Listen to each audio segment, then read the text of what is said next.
Então, hoje eu vim falar rapidamente de um conto chamado Pai contra Mãe, do Machado de Assis, recomendado pela Lawanda Menezes, lá do Literalanda, do Instagram.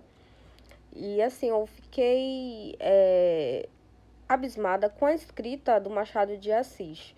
Claro que sempre ele me surpreende, ele nunca decepciona nessa escrita dele.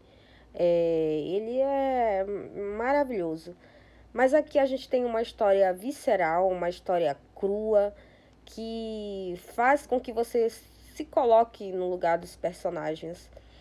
E assim, vai contar a história de Cândido Neves aí, que vive ali na época em que as pessoas negras começaram a ser livres. Bom, esse homem, ele não tem como sobreviver a não ser ali fazendo alguns trabalhos como caçando pessoas escravas e devolvendo aos seus senhores. E essa é uma das únicas formas que ele consegue encontrar para sobreviver. Então ele se apaixona um dia e se casa com uma mulher que ela é também negra, fugida de um senhor de engenho. E ela tem uma tia. E daí ele vive com essas pessoas em um pequeno casebre. E um dia essa mulher fica grávida. Só que eles não tinham condições de criar essa criança. Então a tia dela, assim, a tia da moça, vivia todos os dias falando que quando essa criança nascesse, eles tinham que dar para a roda dos expostos. Para quem não sabe, onde as crianças abandonadas ficavam ali, onde as freiras católicas recebiam essas crianças abandonadas. Daí ele não queria muito, mas conforme o tempo foi passando, a barriga da mãe foi crescendo e ele, infelizmente, ia ter que fazer o que ele mais temia. Um dia ele viu um anúncio de uma moça com tais características que andava sempre por uma rua. E ele perguntou a um senhor de uma certa farmácia se ele não tinha visto alguma moça parecida com aquelas características por ali. Ele falou que viu sim. Então ele foi para casa. Ele não conseguiu encontrar essa moça, mas ele foi para casa morrendo de medo. A criança nasceu e assim que a criança mamou na mãe, logo no outro dia ele tinha que abandonar aquela criança na roda de expostos. E ele, com a criança nos braços, andou pela rua. Antes de chegar naquele lugar, ele virou a esquina e ele foi mais uma vez lá na bendita farmácia, quando ele avistou aquela mulher com aquelas mesmas características daquela escrava que havia fugido do seu senhor. E ele deixou a criança lá com o homem da farmácia e simplesmente saiu correndo para capturar essa moça. Essa moça, ela estava grávida, mas mesmo assim ele não teve piedade.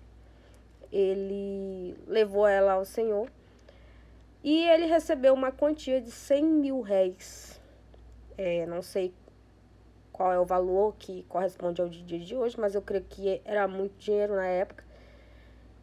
E nisso, a mulher ali, ela ficou tão assustada que ela acabou abortando o próprio filho dela ali na frente dele. E ele, vendo tudo aquilo, ele não ficou nada, não teve nenhuma empatia, porque simplesmente ele também tinha fome e ele queria resolver a situação dele. Então ele pega aquele dinheiro, corre para a farmácia, vai pegar o bebê e leva o bebê para casa com o dinheiro, mostrando para a tia da esposa dele que agora ele ia ter como cuidar da criança. E ela, satisfeita, ficou com a criança, ficaram com a criança. Essa história, ela fala da banalidade do mal, da maldade humana, de que quando nós, seres humanos, estamos vivendo em situações tão complexas e difíceis, econômicas, sociais, o quanto que o ser humano pode chegar, onde o ser humano pode chegar.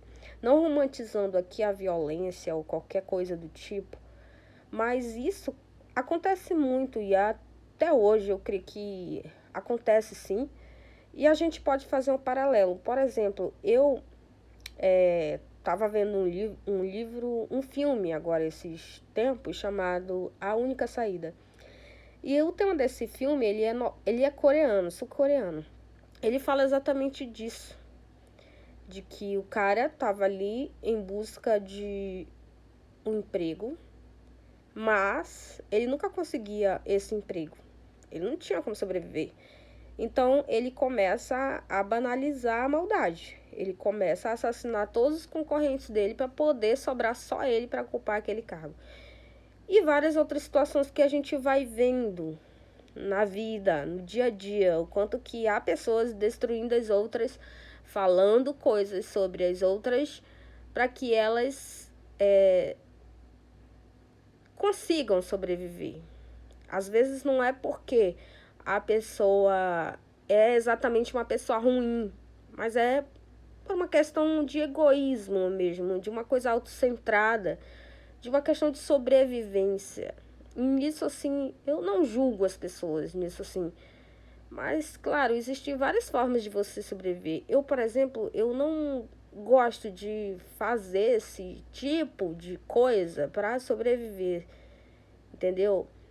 Eu sou uma pessoa muito que eu acredito muito no sacrifício, eu acredito muito na luta, no trabalho. Eu não romantizo também o trabalho, super trabalho, e você ir sacrificar, morar 2 horas longe do trabalho e tal, ganhando pouco. Eu não romantizo isso, mas eu creio muito no poder do trabalho, de quanto que a colheita vem, sabe? De que tudo o que você planta, você realmente colhe. Eu acredito muito nisso. Então esse conto, ele me pegou assim porque ele vai justamente ao encontro e faz você rever tudo aquilo que você acredita sobre a própria humanidade, sobre como você está tentando, e todos nós estamos aqui tentando sobreviver de alguma forma. Por isso que é uma leitura imperdível. Então é isso. Tchau aí pra vocês e quem quiser ler aí é uma ótima leitura.